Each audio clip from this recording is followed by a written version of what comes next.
Greetings to you in the precious name of our Lord and Savior Jesus Christ. ప్రభు అయిన యేసుక్రీస్తు నామంలో మీ అందరికీ కూడా శుభాభివందనాలు తెలియజేస్తున్నాను. మరొకసారి యొక్క ఎపిసోడ్లో మీ ముందుకు ఇలాగ రావడానికి ప్రభు చూపించినటువంటి మహాకృపను బట్టి దేవుని ఎంతగానో స్తుతిస్తున్నాను. మన ముందున్నటువంటి దేవుని సేవకులు డానియల్ గారు మెస్సా క్రిస్టియన్ అసెంబ్లీ అనంతపురం నందు దేవుని సేవ చేస్తున్నారు.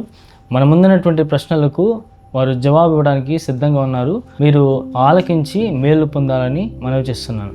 మారు మనసు, రక్షణ, బాప్తిస్మం పొందిన వ్యక్తిలో మరలా పడిపోవడానికి లేదా దేవునికి దూరం అవ్వడానికి కారణాలు ఏంటి? మీరు అడిగిన ప్రశ్నను మనం ఆధ్యాత్మికంగా ఆలోచించినప్పుడు లేఖనాల ఆధారం చేత ఒక మనుష్యుడు ప్రభు యొద్దకు వచ్చి కలువరి ప్రేమను అర్థం చేసుకొని తన హృదయాన్నిచ్చి మారు మనసు పొందిన తర్వాత రక్షింపబడి నీటి మూలంగా బాప్తిసం పొందుతాడు. మన దేహములో సంపూర్ణంగా విమోచింపబడలేదు కాబట్టి రక్షింపబడిన ఒక వ్యక్తి మారు మనసు పొందినప్పటికీ, రక్షింపబడినప్పటికీ, బాప్తిసం తీసుకున్నప్పటికీ పడిపోవడానికి అవకాశాలు ఉన్నాయి. కానీ దైవ గ్రంథములో ఒక క్రైస్తవుడు పడిపోయిన తర్వాత లేస్తాడా అని ఒక ప్రశ్న మన ముందు వేసుకుంటే పడిపోయిన వారు ఉన్నారు. మనం పాత నిబంధన కాలంలో దావీదు భక్తి కలిగిన వాడు, ప్రార్థనాపరుడు, నమ్మకస్తుడు, యథార్థవంతుడు, దేవునికి ఇష్టడైన వాడు. సో దావీదు పడిపోయాడు. క్రొత్త నిబంధన గ్రంథాలలో లూకాసు వార్తలో మనం చాలాసార్లు తప్పిపోయిన కుమారుని గురించి మనము ఆలోచిస్తాం. తాను మారు మనసు పొందినవాడే, రక్షింపబడిన వాడే, తండ్రి ఇంటిలో ఉన్నవాడే. కానీ తండ్రి అనగా మన ప్రభు అయిన యేసుక్రీస్తు వారిని, ఇల్లనగా సంఘాన్ని తాను విడిచి వెళ్ళిపోయాడు. కానీ మనము నయోమి కుటుంబాన్ని కూడా చూస్తాం.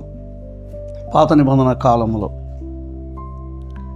మారు మనసు పొంది రక్షింపబడి వాక్యం ఎరిగిన వారు కూడా ఇలా పడిపోవడానికి దైవగ్రంథంలో చాలామంది కనబడతారు. నిజంగా వారి అంతరంగంలో కార్యం జరిగి ఉంటే వారు మరలా పశ్చాత్తాపడి దేవుని ఎదుగు రాగలరు. నా మట్టుకైతే సంపూర్ణంగా రక్షింపబడిన వాడు తిరిగి దేవుని ఎదుకు వస్తాడు. అతనిలో మార్పు కలగలేదంటే అతడికి ఎన్నిసార్లు హెచ్చరించబడినా వెలిగించబడకుండా అలాగే తన యాత్ర ముగిస్తాడు. క్రైస్తవుడుగా పిలువబడే వారికి ఉండవలసినటువంటి లక్షణాలు ఏంటి? క్రైస్తవుని యొక్క లక్షణాలు ఏంటంటే, యేసుక్రీస్తు ప్రభువారి లోకంలో ఉన్నప్పుడు ఆయన మత్తయి సువార్తలో 5 నుండి 7 అధ్యాయాలలో కొండ మీద ప్రసంగాలు చేశాడు. ఒక శిష్యుని చూడగానే, అనగా ఒక క్రైస్తవుని లేక ఒక విశ్వాసిని వారి పటములో క్రీస్తు ప్రభు కనబడినప్పుడు ఆ క్రైస్తవుని గుణాలు ఏంటంటే, ఉదాహరణకు దేవుడు ప్రేమ గలవాడు, దేవుడు క్షమాపణ ఇచ్చేవాడు.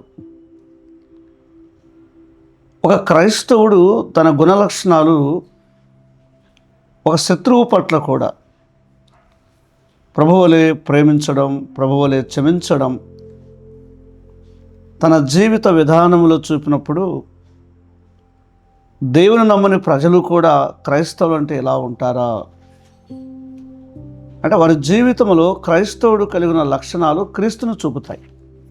దేవుణ్ణి ఆనుకొని జీవించడం, దేవుని మీద ఆధారపడడం, దేవునితో మంచి సంబంధం కలిగి ఉండడం ఎవరికి సాధ్యం? ఎలా సాధ్యం? దేవుని మీద ఆనుకోవడం, దేవుని మీద ఆధారపడడం పాత నిబంధన కాలం నుండి క్రొత్త నిబంధన కాలంలో కూడా మనం గమనిస్తే చాలామంది భక్తులు వారి జీవితానికి జయం కలగాలంటే దేవుని మీదనే ఆధారపడ్డారు, దేవుని మీదనే ఆనుకున్నారు. ఉదాహరణకు 4వ కీర్తనలో ఇరుకులో ఉన్న దావీదు దేవుని మీద ఆధారపడి ప్రార్థించినప్పుడు తనకు దేవుడు విశాలత కలగచేశాడు. మనం దైవగ్రంథంలో గమనిస్తే ఒకప్పుడు పరిపౌలు గారిని గమనిస్తే ఆయన మార్చబడినప్పుడు తన మీద తాను ఆధారపడ్డాడు. ఫిలిప్పీలకు రాసిన పత్రిక 3వ అధ్యాయం 7 నుండి 8 వచనాలలో తన పూర్వస్థితి కనబడుతుంది. తానున్న మతం మీద ఆధారపడ్డాడు, తన ఆచారాల మీద ఆధారపడ్డాడు, అంటే తన స్వనీతి మీద ఆధారపడ్డాడు. ఎప్పుడైతే ఒక హంతకుడు విధేయుడుగా మారిపోయాడో తన స్వనీతి మీద కాదు కానీ పునరుద్ధాన శక్తి మీద ఆధారపడ్డాడు. దేవుని మీద ఆనుకున్నవాడు, ఆధారపడినవాడు గొప్ప విజయాలు పొందుతాడు. ఈరోజు చాలామంది ఐగుప్తు మీద ఆధారపడుతున్నారు, అంటే ఈ లోకం మీద ఆధారపడుతున్నారు, వారి సంపద మీద ఆధారపడుతున్నారు. దేవుని మీద ఆధారపడని జీవితాలలో అపజయాల గుండా వెళుతున్నారు. కాబట్టి ఎప్పుడైనా కానీ మన యొక్క స్వనీతి మీద ఆధారపడకుండా దేవుని నీతి మీద ఆధారపడితే గొప్ప విజయాన్ని మన జీవితాలలో పొందగలం. పరమగీతములో మనం చూస్తాం 8వ అధ్యాయంలో 5వ వచనములో, అరణ్యములో పురీరాలు వచ్చుచున్నది, ప్రియుని మీద ఆనుకున్నది. ప్రియురాలనే సంఘము దేవుని మీద ఆధారపడితే గొప్ప జయమును అనుభవిస్తారు. కొన్ని దేశాలు, శత్రు దేశాలు యుద్ధం జరుగుతున్నప్పుడు మరొక దేశ సహాయం కోరుకుంటారు, అనగా ఆధారం. కానీ మన జీవితంలో క్రైస్తవుడై పుట్టినవాడు దేవుని ఆధారం చేసుకుంటే అపజయాల గుండా కాదు కానీ తాత్కాలిక శ్రమలొచ్చిన విశాలతకు నడిపించబడతాడు. 4వ కీర్తన ఆధారం. సంఘంలో కొద్దిమంది నిజంగా దేవుని కోసమే జీవిస్తున్నామన్నట్టుగా కనపడుతూ వారు లోపల కేవలం నటిస్తూ ఉంటారు. వారి గురించి ఏమంటారు? పరిశుద్ధ గ్రంథము తెలియచేస్తుంది, పాత నిబంధనలో క్రొత్త నిబంధనలో చాలామంది క్రైస్తవులు వేషం వేసుకున్నారు. అందులో సేవకులు ఉన్నారు, ఆశ్చర్యపడడానికి వీల్లేదు. సంఘం నడిపించే బాధ్యత గల పెద్దలు ఉన్నారు, పరిచారకులు ఉన్నారు. అందుకే పరిపౌలు గారు రాస్తున్న తిమోతి పత్రిక అంతా కూడా దైవభక్తిని గురించి రాస్తాడు. అంటే కొద్దిమంది పైకి భక్తి గలవారుగా నటిస్తారు, వారి అంతరంగములో మార్పు లేకుండా చెడు కలిగి ఉన్నారు. కొద్దిమంది డయాసిస్ మీద కూడా సేవకులు, ఇంకెవరైనా కావచ్చు కాబోలు. నటన అనేది క్రైస్తవునికి అలవాటు అయింది. వారు ఆత్మీయులుగా ఉన్నట్టుగా నటిస్తారు, కానీ వారి అంతరంగంలో, వారి రహస్య జీవితంలో మార్పు లేని వారుగానే ఉన్నారు. అయితే ఒకటి వాస్తవం, మన ప్రభువు వస్తున్నాడు. నటించేవారు, నైతిక విలువలు కలిగి యథార్థంగా జీవించేవారు ప్రభు ఎదుట నిలబడినప్పుడు రుజువు కాబోతారు. ఉదాహరణకు సమూయేలు రాసిన 2వ గ్రంథం 19:24లో మెఫీబోషెతును గురించి సీబా చాటున తనకు యజమాని గురించి నేరం మోపాడు. కానీ మెఫీబోషెతు నటించేవాడు కాదు, యథార్థత కలిగి ఉన్నాడు. తన రాజు కొరకే ఎదురు చూస్తున్నాడు. అతని వస్త్రాలు కానీ, అతని గడ్డపు వెంట్రుకలు కానీ, భోజనము కానీ మానుకొని నా రాజు వస్తే చాలని, అంటే ఆయన నటించేవాడు కాదు. సీబా దావీదు దగ్గర నటించాడు, వాస్తవం అనుకున్నాడు. ఒకరోజు రాజు రానే వచ్చాడు. నిజాయితీ కలిగిన భక్తుడెవరో, నటించిన భక్తుడెవరో తేటగా రుజువైంది. సంఘానికి కూడా ఒక హెచ్చరిక ఇందులో కనబడుతుంది. యాకోబు రాసిన పత్రిక 5వ అధ్యాయం 9వ వచనములో న్యాయాధిపతి రావడము ఖాయం, తీర్పు తీర్చడము ఖాయం, బహుమానం ఇవ్వడం ఖాయం. ఎవరికి? నటించేవారికి కాదు. క్రీస్తు కొరకై నటించకుండా క్రీస్తును ధరించుకొని రోషం కలిగి ఉన్నవారు. మీరు అడిగిన ప్రశ్నకు నటిస్తూనే ఉంది క్రైస్తవ్యం. అయితే ఆ జీవితం ప్రభుకు మహిమ రాదు. మనము నటించకుండా లేఖనాల మీద ఆధారపడి క్రీస్తును చూపుతూ సాగిపోదాం. దేవుని పేరు వాడుకొని చలామణి అవుతూ దేవుని నేడు అమ్మేస్తూ పైకి సేవకులుగా, సంఘబద్ధులుగా, విశ్వాసులుగా ఉంటున్న వారి గురించి మీరేం చెప్తారు? వారి జీవిత అంతం ఏంటి? మనం ముందు ప్రశ్నించుకున్నప్పుడు కూడా నటన గురించే మాట్లాడుకున్నాం. దేవుని గ్రంథంలో గమనిస్తే అపవాది కూడా మినిస్ట్రీ ఉంది, సాతాను కూడా పరిచర్య ఉంది. ప్రారంభంలోనే దేవుని పోలికలో ఉన్న ఆదామవలను తన వైపు మళ్లించాడు. దేవుని పోలికలో ఉన్నవారే. ఆ రీతిగానే మనం గమనిస్తున్నప్పుడు నేటి కాలంలో లేఖనాలైతే సత్యం, అవి న్యాయమైనవి. మన ప్రియ ప్రభువు కూడా ఎప్పుడు కూడా పెద్దలు ఎలా జీవించాలో, పరిచారకులు ఎలా జీవించాలో, సేవకులు ఎలా జీవించాలో, విశ్వాసులు ఎలా జీవించాలో ఆయన తిమోతి రాసిన మొదటి పత్రిక 3వ అధ్యాయంలో, తీతు పత్రిక 5వ వచనములో పరిశుద్ధాత్మ దేవుడు స్పష్టంగా రాపించాడు. ఆనాడు సత్యము నమ్మి వేసుకున్నారు. అదే క్రమములో మన పితరుడు ఆదామున వచ్చిన పాపం విడుదల పొందినప్పటికీ క్రీస్తును మరుగు చేసి అనేకులు సత్యమును అమ్మి వేసుకుంటూ క్రీస్తు ఉన్న స్థానములో వారే కనబడుతూ ఇలాగే చాలామంది జీవితాన్ని ముగిస్తున్నారు. కానీ దేవుని వాక్యం చెబుతుంది, అమ్ముకుంటున్నారా అంటే క్రీస్తును కేంద్ర బిందువులో పెట్టుకోకుండా ఉన్నవారందరూ కూడా వ్యాపార రంగంలో సాగిపోతున్నారు.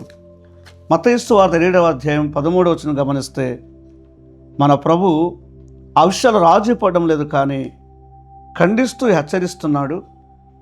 లేఖనాలకు లోబడిన వారు సత్యాన్ని అమ్మి వేసుకున్నట్టుగా వారికి అర్థమైనప్పుడు తిరిగి లేఖనాల ఎదుకు వస్తే ప్రభు వారిని ఉపయోగిస్తాడు. కానీ చాలామంది వారే కనబడాలని ఇప్పుడు ఒక ట్రెండ్ అంటున్నారే. ప్రతి స్థలములో సత్యము కనబడడం లేదు. యోహాను 17:17లో, యోహాను సువార్త 14:6లో సత్యము ప్రభువే. సత్యమునే చాటిస్తే, సత్యం కొరకు బ్రతికితే మన ప్రభుకు మహిమ, మన జీవితాలకు క్షేమం. యవనుగా ఉన్నప్పుడు బాగా దేవుని కోసం నిలబడి బహుగా ప్రయాసపడిన వ్యక్తి కొద్ది కాలానికి వయసు పెరిగిన తర్వాత అతని ఆత్మీయతలో వచ్చే మార్పులు రావడానికి కారణం ఏంటి? మనము గ్రంథంలో గమనిస్తున్నప్పుడు నీ జీవితంలో, నా జీవితంలో కూడా మన మొదటి ప్రారంభం చూస్తే మన భక్తి విషయానికి వచ్చినప్పుడు, మన ధ్యాన విషయానికి వచ్చినప్పుడు, ప్రార్థనా జీవితానికి వచ్చినప్పుడు, సంఘ సహవాసానికి వచ్చినప్పుడు కొత్తగా జన్మించిన ఏ వ్యక్తి కానీ చాలా చురుకుగా ఉంటాడు. ప్రార్థనలో, ధ్యానములో, సంఘ సహవాసములో. ఆర్థికంగా తాను కొంచెం మెరుగుపడినప్పుడు సేవకుడు మొదలుకొని, పెద్దలు మొదలుకొని, విశ్వాసులు మొదలుకొని ఈ లోకంలో ఉన్న వాటికి ఆకర్షింపబడి దేవునికి దూరమై లోకానికి దగ్గరవుతున్నారు. ఇది కారణం ఏంటంటే లోకంలో ఉన్న వాటికి ఇచ్చిన ప్రాధాన్యత ప్రభుకి ఇవ్వకపోవడం. తిమోతి రాసిన 2వ పత్రిక 4వ అధ్యాయం 10వ వచనములో పౌలుతో కలిసి సేవలో పరిగెత్తిన వాడు యవనుడైన దేమ, అతడు ఇహలోకమును స్నేహించి అనే మాట చూస్తున్నాం. దాన్ని స్నేహించేవారు, ఆధ్యాత్మికంగా ఎదిగిన వారు కూడా అలా తిరిగి వెళ్ళడానికి వీలుంది. అందుకే వాక్యం చెబుతుంది, యవనస్తుడైనా, పెద్దలైనా, ఇంకా ఎవరైనా మనం తప్పిపోకుండా క్రీస్తు మహిమ కోసం జీవించాలని. ఒక రీతిగా మనం గమనిస్తే నన్ను నిన్ను ప్రభు కొన్నది, రక్షించింది ఇహలోకంలోనికి వెళ్ళిపోవడానికి కాదు, పడిపోవడానికి కాదు. క్రీస్తు కొరకు నిలవాలి, క్రీస్తు కొరకు బ్రతకాలి. ఈ లోకాన్ని ప్రేమించిన వాడు రానున్న కాలంలో తనకున్న ఆనందాన్ని, తన యొక్క మెప్పును, బహుమానాన్ని పోగొట్టుకుంటాడు. యవనస్తులుగా ఉన్న మన జీవితాలలో తాత్కాలికమైనటువంటి యవనేచ్ఛలకు గురైన సంసోను న్యాయాధిపతుల గ్రంథం 13, 14, 16 అధ్యాయాలు చదివితే తన ప్రారంభం చాలా రమ్యంగా ఉంది. ఒక బలాఢ్యుడు, పరాక్రమశాలి, దేవుని చేత అతడు నియమింపబడినవాడు. క్రమక్రమేణా ప్రభువును చూడకుండా ఎప్పుడైతే శరీర కోరికల వైపు మళ్ళాడో 14లో 16లో చూచి అనే మాట చూస్తాం. తన యవనేచ్ఛలను బట్టి ప్రభువును మహిమపరచలేకుండా పడిపోయాడు. తనకంటే పెన్న వయస్సు కలిగిన యవనుడైన యోసేపు ఆదికాండం 39వ అధ్యాయంలో గమనిస్తే ఆయన చరిత్ర, ఆయన యవనేచ్ఛలలో పడిపోలేదు, ఆయన వృద్ధాప్య దశలో పడిపోలేదు. ఆత్మీయంగా గొప్ప బలమును పొంది ఎదిగి క్రీస్తు జీవితాన్ని పరాయి దేశంలో ఆయన తన సహోదరుల విషయంలో, తన దేవుని విషయంలో మహిమపరిచినట్టుగా, ఉన్నత స్థానము కలిగినట్టుగా మనం చూస్తాం. కానీ యోసేపు యవనస్తుడే కదా, పడిపోలేదు కదా అని గమనిస్తే హృదయ కేంద్రములో వాక్యానికి చోటు లేనంత కాలం యవనస్తులు తొట్టిల్లడానికి వీలుందని యూదా పత్రిక చెబుతుంది. తొట్టిల్లకుండా పరిశుద్ధాత్మ మీద మన జీవితాలు కట్టుకొని వాక్య వెలుగులో మనం సాగిపోతే ఈ లోక ఆకర్షణకు గురి కాకుండా సిలువలో వరలాడుతున్న ప్రభును చూచిన వారందరూ కూడా పడిపోకుండా సాగిపోతారు. బాధకరం ఏంటంటే ఈరోజు ఒక ఫ్యాషన్ వచ్చింది యవనస్తులకు, అందుకే అనేక జీవితాలు నష్టపోతున్నాయి. ఒక యోసేపులాగా మనము కూడా జీవిస్తే పాపరహితులుగా యవనేచ్ఛలను జయించవచ్చు. ఉదాహరణకు 2వ సమూయేలు గ్రంథములో, దినవృత్తుల గ్రంథాలలో మనం గమనిస్తే బెనియా ఉన్నాడు, 3 శత్రువులు ఉన్నారు. ఆ 3 శత్రువులను అతడు జయించాడు. ఒక సింహం ఉన్నది, ఒక ఐగుప్తు ఉంది, ఒక మోయాబు. ఈ 3 శత్రువులను జయించాడు. ఇలాంటి అనుభవం గుండా వెళితే యవనస్తులు పడిపోకుండా ముందుకు సాగడానికి అవకాశం ఉంది. సంఘంలో ఉన్న విశ్వాసులు కొందరు మేము ఎప్పుడు సంఘ పెద్దలు అవ్వాలి, పరిచారకులు అవ్వాలి అని చూస్తూ ఉంటారు. అసలు దేవుడు నియమించిన బాధ్యతలు ఏంటి, వాటికి కావాల్సినటువంటి లక్షణాలు ఏంటి? మీరు అడిగిన ప్రశ్న చాలా మంచి ప్రశ్ననే. కొంచెం పాడడానికి వస్తే, కొద్దిగా ప్రభు వాడుతూ ఉన్నప్పుడు ఈ కోరికలు స్టార్ట్ అవుతాయి. ఒక సేవకుడైనా, ఒక సంఘ పెద్దైనా, పరిచారకుడైనా దేవుని చేత నియమింపబడితే, ఆ వ్యక్తి పనులు సంఘము గుర్తిస్తే, ఒక సంఘ పెద్దగా, పరిచారకుడిగా నియమింపబడితే వారి ద్వారా దేవుని పని చక్కగా జరుగుతుంది. ఉదాహరణకు అపోస్తలుల 6వ అధ్యాయంలో పరిచారకులు ఉన్నారు. వారు ఎప్పుడు కూడా మేము పరిచారకులను కావాలని ఆశించలేదు. కానీ తగిన కాలమందు అక్కడ స్టెఫెను కనబడుతున్నాడు, మరికొద్దిమంది కనబడుతున్నారు. స్టెఫెను ఆధ్యాత్మిక కలిగినటువంటి నైతిక వెలవలు, ఆత్మీయ జీవితాన్ని బట్టి దేవుని ఆత్మచేత, జ్ఞానం చేత నింపబడినవాడు కాబట్టి ఆ వ్యక్తిని, ఆయనతో పాటు మరికొద్ది మందిని ఆ యొక్క పరిచర్యలో, యెరూషలేము సంఘములో ప్రభు పని వాడడానికై పరిశుద్ధాత్మ దేవుడు ప్రేరేపణగా వారిని గుర్తించింది సంఘం. ఎప్పుడు? వారి ఆత్మీయ ఎదుగుదలను బట్టి, వారు కలిగి ఉన్న సమర్పణ జీవితాన్ని బట్టి. సువార్థికులు కానీ, పెద్దలు కానీ మనం గమనిస్తే అపోస్తలుల కార్యం 13వ అధ్యాయంలో బర్నబా, పరిపౌలు గారు 7 కనబడతారు అక్కడ. వారు దేవునికి ప్రథమ స్థానం ఇచ్చారు. వారు మందిరము పట్ల, ప్రభువు పట్ల, పరిచర్య పట్ల మక్కువ కలిగి ఉన్నారు. వారు ఎన్నడూ కూడా మేము సేవకులను కావాలి, నాయకులను కోరుకోలేదు. వారి సమర్పణ జీవితాన్ని బట్టి పరిశుద్ధాత్మ దేవుడు సంఘానికి వారి ద్వారా ప్రభువుకు పని జరుగుతుంది చూపించాడు. కాబట్టి మన మట్టుకు మనముగా నాకు కావాలని కోరుకోకుండా మనం యోగ్యులుగా ఉన్నప్పుడు పాత నిబంధనలో నాయకత్వాన్ని చూస్తాం. సౌలును ఆ నాయకత్వానికి నియమించను ప్రభువే చూపించాడు సమూయేలుకు. ఆ నాయకత్వ విలువలు కోల్పోయినప్పుడు నువ్వు తొలగిపో అన్నాడు కూడా. దావీదును చూపించాడు. కాబట్టి దేవుని చేత యోగ్యులైన వారిని ప్రభువే నియమిస్తాడు. నా అంతకు నేనుగా సేవకుని కావాలి, పెద్దను కావాలి, పరిచారకుని కావాలంటే మన ద్వారా ప్రభుకు మహిమ ఉండదు. అది అపవాదిచ్చే కోరికనే కానీ ప్రభు ఇచ్చే కోరిక కాదు.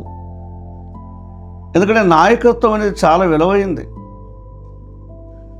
మార్కు సువార్త 10:45 అంతా చదివితే మనకు అర్థమవుతుంది. యేసుక్రీస్తు ప్రభు మన నాయకుడు భూమి మీద ఒక పరిచారకుడుగా, దాసుడుగా కనబడ్డాడు. ఈ జీవితం సంఘంలో ప్రారంభమైతే ప్రభువు చూపిస్తాడు, సంఘం వారిని గుర్తిస్తుంది. ఎవరైనా మేము పెద్దలం కావాలి, పరిచారం కావాలనుకునేవారు ఈ లక్షణాలు ఉంటే సంఘమే మిమ్మల్ని గుర్తిస్తుంది, ప్రభువే మిమ్మల్ని గుర్తిస్తుంది. తొందరపడి మీ ఆత్మీయ జీవితంలో నష్టపోవద్దండి.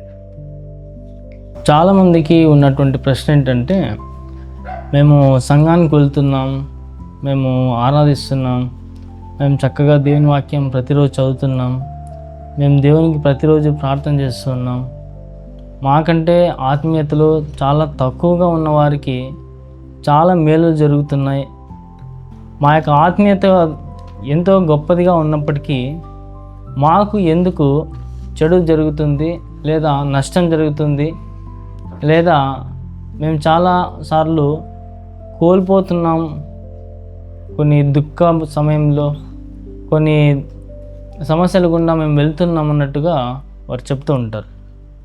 వారు చెప్పడమే కాకుండా చెబుతూ దేవుని ప్రశ్నిస్తూ ఉంటారు. అది చాలా మంచి ప్రశ్న. సర్వసాధారణంగా క్రైస్తవ జీవితంలో అన్నీ సౌఖ్యంగా ఉన్నప్పుడు, అన్ని క్షేమంగా సాగిపోతున్నప్పుడు, శ్రమ అనేదే తనకు తెలియనప్పుడు వారందరూ కూడా దేవుడు చాలా గొప్పవాడు, దేవుడు మా జీవితంలో చాలా మేలు చేశాడు, అసలు మాకు శ్రమలే లేవండి అంటారు. పేతురు పత్రిక 4:12 మొదటి వచనములో మొట్టమొదటిగా మనం గమనించాలి, క్రైస్తవుడనే పేరు మనం వినగానే ఆ పేరుకు తగినట్టుగా క్రైస్తవుడు ఆ శ్రమలు, హింసలు ఉన్నాయని గుర్తించాలి. కానీ మీరు అడిగిన ప్రశ్నకి ఏంటంటే, మాకే ఎందుకు కీడు జరుగుతుంది, మాకెందుకు అవరోధం, మాకే ఎందుకు ఈ నష్టం, భక్తిహీనులు మాకంటే బాగున్నారు కదా అని ఇలా ప్రశ్నిస్తూ ఉంటారు. దేవుని ప్రశ్నించే అధికారం మనకు ఉందా మనము గమనించాలి. ఏ విషయంలో దేవుని ప్రశ్నిస్తే బాగుంటుంది? ఉదాహరణ, పాత నిబంధన కాలంలో యోనా గ్రంథంలో మనం చూస్తాం. మొదటి 2 అధ్యాయాలలో మనం గమనిస్తాం, 3-4 గమనిస్తాం. నినెవు పట్టణానికి వెళ్ళమని దేవుడు చెప్పాడు. అయితే 4వ అధ్యాయానికి వచ్చే లోపుగా దేవునే ప్రశ్నిస్తున్నాడు.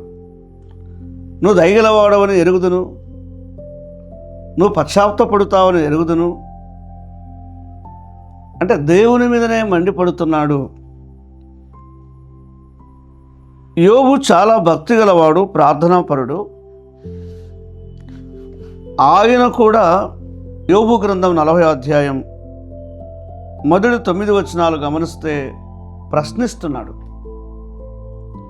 ఆయన ప్రశ్నలు వేస్తున్నప్పుడు, ఆయన ప్రశ్నకు దేవుడు వెంటనే సమాధానం ఇచ్చినప్పుడు, ఈ స్థితిలో నేను దేవుని ప్రశ్నించడం తగదని యోబు కూడా గుర్తించాడు. తర్వాత ఆ వచనాలు మీరు చదువుకండి. చాలామంది క్రైస్తవులు ఈ శ్రమలు ఎందుకు వస్తున్నాయని ముందు ప్రశ్న వేసుకుంటే బాగుంటుంది. యోహాను సువార్త 9వ అధ్యాయంలో వీడు గ్రుడ్డివాడగా ఎందుకు పుట్టాడు, వీడా వీని కన్నవారా పాపం చేసింది, వీడు కానీ వీని కన్నవారు కానీ పాపం చేయదు, కానీ దేవుని క్రియలు ప్రత్యక్షపరచబడికే వీడు గ్రుడ్డివాడగా పుట్టాడు. రెండోది గమనిస్తే, పేతురు యేసుక్రీస్తు ప్రభు పాపుల చేతికి అప్పగించబడి సెలవేయబడి ఆయన తిరిగి లేస్తానని చెప్పినప్పుడు ప్రభువాది నీకు దూరముగును గాక అన్నాడు. శ్రమలు వద్దనే భావన అపవాది మనసులో ఉంటుంది. ఎందుకంటే యేసు ప్రభు శ్రమ పెట్టబడిన తర్వాత ఆయన తిరిగి లేస్తాడు, ఈ పాప మనుష్యుడు కూడా మహిమను పొందుతాడు, దేవునితో కూర్చుంటాడని ఎరుగును. ఒకప్పుడు దురాత్మ చేత ప్రేరేపింపబడినటువంటి పేతురు ఎప్పుడైతే శ్రమలలో పాఠాలు నేర్చుకున్నాడో, 1 పేతురు 5:10లో శ్రమలు కావాలి అన్నాడు. ఇప్పుడు మీరు గమనించాలి, ఆత్మసున లోతైన అనుభవానికి కలిగిన వ్యక్తి శ్రమ గుండా వెళితే ఆనందిస్తాడు. నాకెందుకు శ్రమలు ఇచ్చావు ప్రభు అని ప్రశ్నించాడు. నీవిచ్చినటువంటి అనుమతిని బట్టి నేను స్తుతిస్తున్నాను. ఫిలిప్పీ పత్రిక 1వ అధ్యాయం చివరి వచనములో మనం రక్షింపబడినప్పుడే శ్రమలు అనుమతించబడ్డాయి.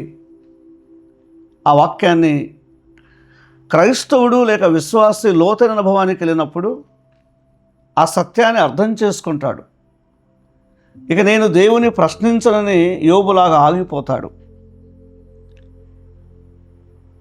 రెండవ మాట గమనించాలి, విశ్వాసి దేవుని చేత పరీక్షింపబడడానికే శ్రమలు వస్తాయి.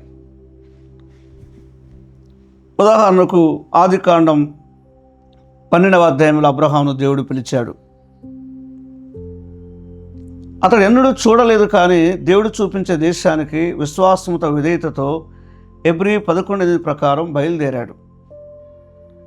22వ 17 సున్నతి చేయమంటే దేవుడు చెప్పినట్లు చేశాడు. కానీ 22వ అధ్యాయంలో గొప్ప పరీక్ష వచ్చింది.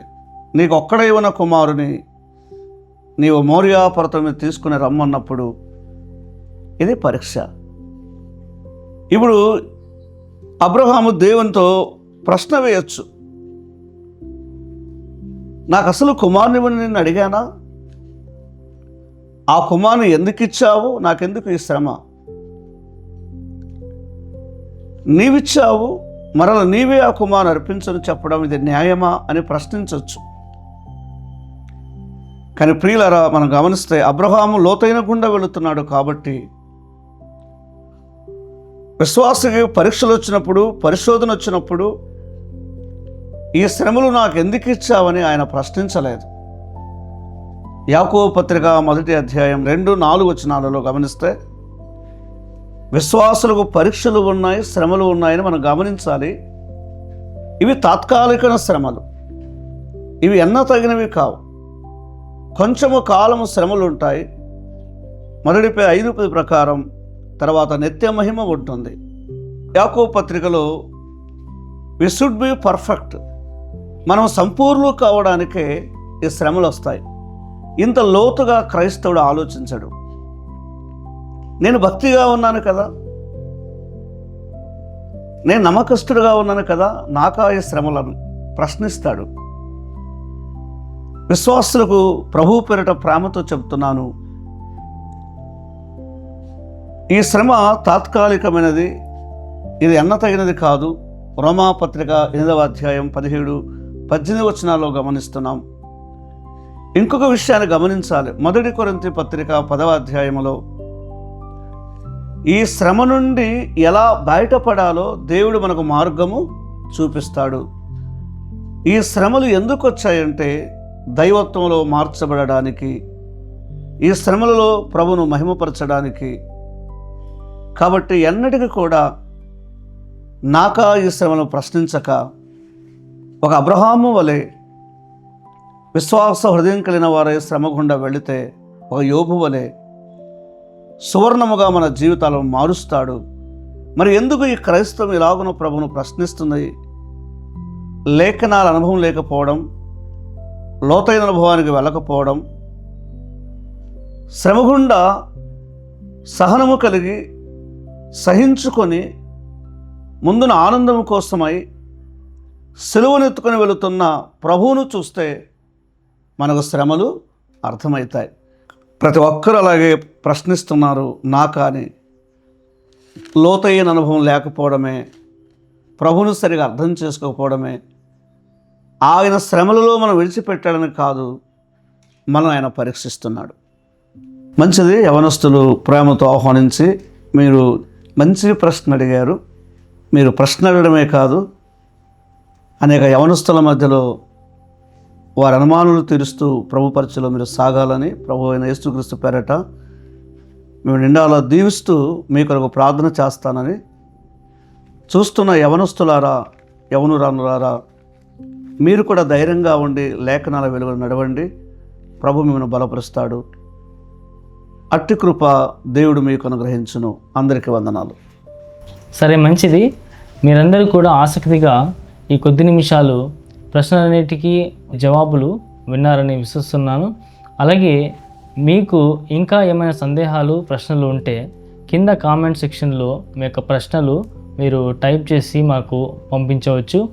అలాగున ఆ యొక్క ప్రశ్నలకు సరైనటువంటి సమాధానాలు తెలియజేస్తాం. మరలా మీ ముందుకు మరొక కొత్త అంశంతో క్రైస్తవ వివాహం గురించి మనం వాటిని గురించినటువంటి ప్రశ్నలు మీ ముందుకు తీసుకురాబోతున్నాం. వాటిని గురించి ప్రార్థన చేయండి. ఈరోజు మన ముందు ఉండి అన్ని ప్రశ్నలకు సమాధానం ఇచ్చినటువంటి దైవ సేవకులు బ్రదర్ ఏ డానియల్ గారికి వందనాలు తెలియజేస్తున్నాం.